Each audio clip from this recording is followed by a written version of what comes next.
लोकन्यूज मराठी, आवाज लोकशाहीचा।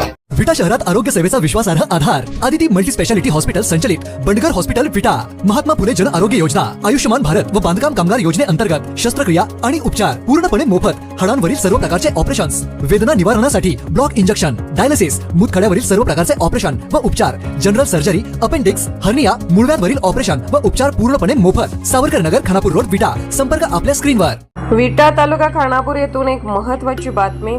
यंत्रमाग वीज दर सवलतीसाठी शासनाने अनिवार्य केलेल्या ऑनलाईन नोंदणी प्रक्रियेमुळे निर्माण झालेल्या अडचणी अखेर मार्गी लागल्या आहेत। यंत्रमाग धारकांना भेडसावत असलेल्या समस्यांवर आमदार सुहास बाबर यांनी प्रभावी पाठपुरावा केल्यानंतर शासनाने महत्त्वाचा निर्णय घेतला आहे।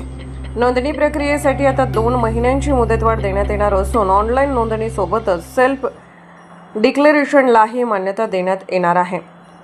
दिनांक 18 एप्रिल रोजी विटा येथे आमदार बाबर यांच्या उपस्थितीत यंत्रमाग धारकांची बैठक पार पडली होती।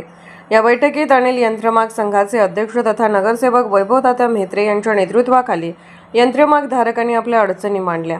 किचकट ऑनलाईन फॉर्म, तांत्रिक अडचणी आणि अर्ज प्रलंबित राहण्याच्या समस्येमुळे अनेकांना नोंदणी करता येत नसल्याचे यावेळी स्पष्ट करण्यात आले।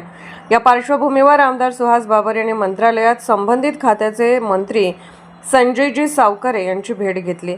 यंत्रमाग धारकांच्या अडचणींचे सविस्तर निवेदन सादर करत नोंदणी प्रक्रिया सुलभ करण्याची आणि मुदतवाढ देण्याची मागणी त्यांनी केली।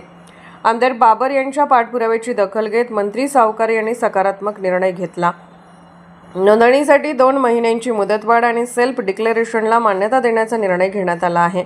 या निर्णयामुळे यंत्रमाग धारकांना मोठा दिलासा मिळणार असून वीज दर सवलतीचा लाभ घेणे अधिक सोपे होणार आहे। आमदार सुहास बाबर यांच्या पुढाकारामुळे हा प्रश्न मार्गी लागल्याने यंत्रमाग धारकांमध्ये समाधान व्यक्त करण्यात येत आहे। लोकन्यूज मराठीसाठी प्रतिनिधी विटा।